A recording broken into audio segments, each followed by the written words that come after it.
चलिए स्टूडेंट्स, आज हम स्टार्ट कर रहे हैं। देखिए रेगुलेशन टॉपिक जो कि यूएससीपीए का एक बहुत ही इंपॉर्टेंट टॉपिक आज हम डिस्कस करने जा रहे हैं कि किस तरीके से कॉरपोरेशन का टैक्सेशन, किस तरीके से कॉरपोरेशन का रिटर्न फाइल किया जाता है, उसके टैक्स इंप्लीकेशन क्या होते हैं। तो गाइस आप बोर्ड्स पे देख रहे होंगे कि आज हमारा जो टॉपिक है वो सी कॉरपोरेशन और एस कॉरपोरेशन के बीच में डिफरेंसेस और किस तरीके से आपको उनके टैक्सेस के कंप्लायंसेस करने होंगे और बेसिकली सी कॉरपोरेशन और एस कॉरपोरेशन में डिफरेंस क्या है। तो गाइस ये बहुत इंपॉर्टेंट लेक्चर है। अगर आपने इस लेक्चर को अच्छे से अंडरस्टैंड किया तो एक तो कॉरपोरेशन में आपका बेस स्ट्रांग हो जाएगा। और मैं आपको एक बात बताऊं कि देखिए सीपीए के रेग करिकुलम में अगर 40% जो वेटेज है ना वो कॉरपोरेशन, पार्टनरशिप, मतलब एंटिटी का जो टैक्सेशन का वेटेज है वो सबसे ज्यादा है। तो आपको इस सेगमेंट के ऊपर बहुत ज्यादा फोकस करना है। तो सबसे पहले हम कंपनीज के बारे में बात करें तो बेसिकली यूएसए में मेजरली दो कंपनीज के बारे में पहले हम बात कर रहे हैं, सी कॉरपोरेशन और एस कॉरपोरेशन के बीच में डिफरेंसेस। सर सी कॉरपोरेशन और एस कॉरपोरेशन के बीच में डिफरेंसेस टैक्सेशन के पॉइंट ऑफ व्यू से बड़ा इंपॉर्टेंट है। आप बोर्ड में देख रहे होंगे C corporation are the separate taxable entity, मतलब कि एक कॉरपोरेशन को सी कॉरपोरेशन, अगर आपने सी कॉरपोरेशन का स्टेटस होल्ड किया है तो यहां पर सी कॉरपोरेशन एक सेपरेट टैक्सेबल एंटिटी मानी जाती है। मतलब सर सी कॉरपोरेशन जो भी प्रॉफिट अर्न करेगी उस प्रॉफिट के ऊपर टैक्स किसको भरना पड़ेगा सर? सी कॉरपोरेशन को ही यहां पर टैक्स का पेमेंट करना है। मतलब टैक्स की जो लायबिलिटी आएगी वो शेयर होल्डर के हैंड पर नहीं आएगी, जो भी प्रॉफिट कंपनी कमाएगी उसके हैंड पर लायबिलिटी आएगी। But at the same time अगर हम एस कॉरपोरेशन के पॉइंट ऑफ व्यू से बात करें तो देखिए S corporation small companies just like, यहां पर एक पास थ्रू वर्ड को हाईलाइट कर रहा हूं, pass through taxation entity. Pass through taxation entity का पर्पस है कि यहां पर जो भी प्रॉफिट इस एस कॉरपोरेशन के द्वारा कमाया जाएगा उस प्रॉफिट को पास ऑन कर दिया जाएगा। किसको कर दिया जाएगा सर? शेयर होल्डर को। और शेयर होल्डर क्या करेंगे? इसके ऊपर टैक्स का पेमेंट करेंगे। मतलब अगर आपने एस कॉरपोरेशन बना ली तो यहां पर टैक्सेशन किसको पे करना है सर? एस कॉरपोरेशन को नहीं, उसके शेयर होल्डर को पे करना है। तो this is the biggest advantage of S corporation. तो एस कॉरपोरेशन को किसी प्रकार का कोई टैक्स पे नहीं करना है, वो अपना जो है टैक्स बर्डन पास थ्रू कर देती है अपने इन्वेस्टर को, अपने शेयर होल्डर को। This is the biggest difference between C corporation and S corporation. अब फॉर्म नंबर इनको जो रिटर्न फाइल करना होगा वो 1120, इनको भी 1120S। सर अब कई स्टूडेंट का क्वेश्चन हो सकता है कि सर जब एस कॉरपोरेशन कोई टैक्स ही नहीं भरने वाली बट उसको फिर भी इंफॉर्मेशन के डिस्क्लोजर के लिए, क्योंकि एस कॉरपोरेशन जो भी प्रॉफिट अर्न करेगी उसके शेयर होल्डर उसके ऊपर टैक्स भरेंगे, लेकिन फिर भी कुछ इंफॉर्मेशन डिस्क्लोज करने के लिए उन्हें 1120S में क्या करना पड़ेगा? रिटर्न फाइल करना पड़ेगा। तीसरा सबसे बड़ा difference, unlimited of number of share. अब देखिए एग्जाम में अगर क्वेश्चन आएगा तो आपको कई बार वो ये थोड़ी लिख के देंगे कि एस कॉरपोरेशन है या सी कॉरपोरेशन है। आपको पता होना चाहिए कि सी कॉरपोरेशन में शेयर होल्डर की कोई लिमिटेशन नहीं है, लेकिन एस कॉरपोरेशन में 100 से ज्यादा शेयर होल्डर नहीं हो सकते। जैसे इंडिया में पब्लिक कंपनीज होती है ना, तो पब्लिक कंपनीज में शेयर होल्डर की कोई लिमिटेशन नहीं है, कितने भी शेयर होल्डर हो सकते हैं। उसी तरीके से सी कॉरपोरेशन में इन्वेस्टर की कोई लिमिटेशन नहीं है, यहां पर 100 से ज्यादा शेयर होल्डर नहीं होने चाहिए, सबसे बड़ी बात। और उसके बाद यहां पर रिस्ट्रिक्शन है, सी कॉरपोरेशन एस कॉरपोरेशन में रिस्ट्रिक्शन है, no restriction on the ownership, anyone can own the share including business entity and non US citizen भी क्या कर सकते हैं? सी कॉरपोरेशन में शेयर होल्ड कर सकते हैं। मैं बोल रहा हूं नॉन यूएस सिटीजन मतलब एस कॉरपोरेशन के स्टेटस के लिए जो शेयर होल्डर हैं उनका यूएस सिटीजन होना मस्ट है। अगर वो यूएस सिटीजन नहीं है, अगर वो यूएस सिटीजन नहीं है तो आप एस कॉरपोरेशन का बेनिफिट ऑब्टेन नहीं कर सकते। सबसे बड़ा डिफरेंस। और यहां पर शेयर की ट्रांसफरेबिलिटी नहीं होती। एस कॉरपोरेशन में आप बहुत आसानी से शेयर को ट्रांसफर नहीं कर सकते। जैसे इंडिया में, थोड़ा इंडियन कॉन्टेक्स्ट से टच करें, प्राइवेट लिमिटेड कंपनीज जो होती हैं वो अपने शेयर को ट्रांसफर नहीं कर सकती, लेकिन पब्लिक लिमिटेड कंपनी क्या कर सकती है, अपने शेयर को ट्रांसफर कर सकती। इसी तरीके से सी कॉरपोरेशन पर कोई रिस्ट्रिक्शन नहीं है, वो अपने शेयर्स को क्या कर सकती है, इजीली पब्लिक स्टॉक एक्सचेंज में ट्रेड कर सकती है। एस कॉरपोरेशन नहीं कर सकती। और सी कॉरपोरेशन प्रेफरेंस शेयर को भी इशू कर सकती है। एस कॉरपोरेशन केवल वन क्लास ऑफ शेयर्स को ही इशू कर सकती हैं, प्रेफरेंस शेयर को इशू नहीं कर सकती।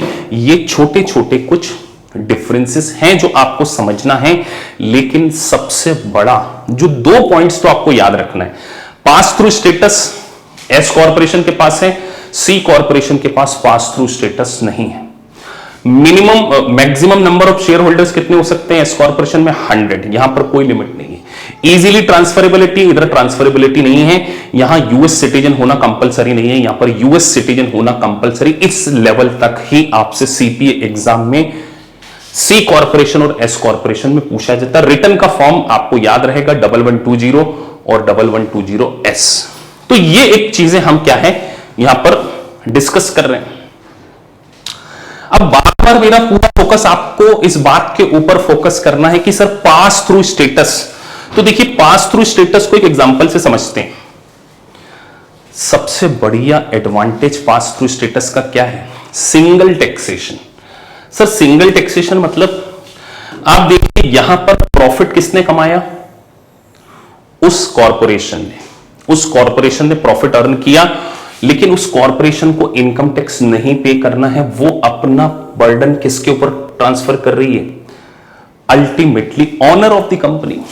और सर कंपनीज के केस में ऑनर कौन होते हैं, कंपनीज के केस में ऑनरशिप होती है शेयर होल्डर के पास। तो share holder are the ultimate owner of the company. तो एस कॉरपोरेशन ने तो पूरा का पूरा टैक्स का बर्डन ही क्या कर दिया, पास ऑन कर दिया। तो सर सिंगल टैक्सेशन कैसे कह रहे हैं, देखिए $10,000 कंपनी ने कमाए और $10,000 मान के चलो कंपनी के 4 शेयर होल्डर थे, सबको 2,500 रुपए बांट दिया, सबका हिस्सा इक्वल था मान के चलिए। तो ये 2500 सभी लोगों को क्या करना पड़ेगा, $2500 के ऊपर टैक्सेशन का पेमेंट करना पड़ेगा। एस कॉरपोरेशन कोई भी पेमेंट नहीं करेगी, अल्टीमेटली बियर कौन कर रहा है, शेयर होल्डर। तो सिंगल पॉइंट ऑफ टैक्सेशन। लेकिन अब सी कॉरपोरेशन के पॉइंट ऑफ व्यू से बात करें तो सी कॉरपोरेशन में डबल टैक्सेशन आता है। डबल टैक्सेशन सर मतलब अब सोचिए, पहले सी कॉरपोरेशन ने प्रॉफिट कमाया तो ये एंटिटी लेवल का टैक्स है, यहां पर पास थ्रू स्टेटस नहीं है। तो सर कॉरपोरेशन ने प्रॉफिट कमाया लेट से $10,000 और मान के चलिए 21% रेट है सी कॉरपोरेशन पे। तो यहां पर सर $2,100 का क्या करा इन्होंने, गवर्नमेंट को टैक्स पे कर दिया। किसने पे किया, सी कॉरपोरेशन। अब इस $10,000 में से लेट से $5,000 का उन्होंने डिविडेंड बांट दिया। क्या बांट दिया सर, डिविडेंड। तो ये बात आपको ध्यान रखना है कि सर यूएसए में जो डिविडेंड है वो शेयर होल्डर के हैंड पर क्या होता है, टैक्सेबल होता है। तो आपको यह बात अच्छे से समझनी पड़ेगी कि सर यहां पर डबल टैक्सेशन है।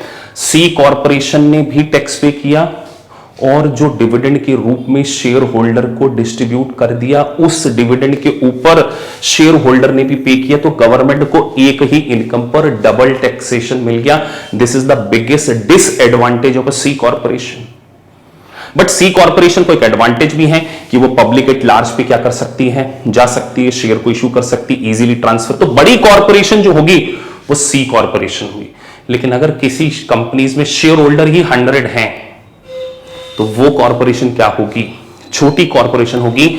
तो सर एक डिसएडवांटेज है कि अर्निंग के बेसिस पर कंपनी को टैक्स भरना है और जो डिस्ट्रीब्यूट किया गया डिविडेंड उस पर शेयर होल्डर को भरना है। तो वन इनकम के ऊपर डबल टैक्सेशन को क्या है यहां पर इंपोज किया जा रहा है। तो ये एक स्टेटस कैसे होल्ड कर सकते हैं, अब हमने वो भी समझना है कि ये जो कंडीशन है, देखिए एस कॉरपोरेशन का जो स्टेटस है ना वो इलेक्टिव स्टेटस है। मतलब आपने कोई कॉरपोरेशन बनाई तो वो डायरेक्टली जब इनकॉर्पोरेटेड होती है तो एज ए सी कॉरपोरेशन होती है, लेकिन आपको क्या करना पड़ता है, एस कॉरपोरेशन का जो स्टेटस है वो इलेक्ट करना पड़ता है। तो सर उसके लिए कुछ कंडीशंस का कंप्लायंसेस करना होता है। तो देखिए कंडीशन लिखी हुई है। Number 1 condition, to qualify S corporation the corporation must meet following condition. सबसे पहले तो वो क्या होनी चाहिए, डोमेस्टिक कंपनी होनी चाहिए, यूएस में रजिस्टर्ड होनी चाहिए। फॉरेन कंपनीज कभी भी एस कॉरपोरेशन का स्टेटस होल्ड नहीं कर सकती। दूसरी बात, शेयर होल्डर में भी कुछ है कि may be individual, certain trust and state. Sir इनको मना किया। पार्टनरशिप, कॉरपोरेशन और नॉन रेसिडेंट शेयर होल्डर्स जो हैं वो एस कॉरपोरेशन के मेंबर नहीं हो सकते। पार्टनरशिप और कॉरपोरेशन एस कॉरपोरेशन में अगर शेयर होल्ड कर रही हैं, मतलब किसी कॉरपोरेशन में शेयर होल्ड कर रही हैं, तो उसको एस कॉरपोरेशन का स्टेटस नहीं दिया जा सकता। दूसरी बात,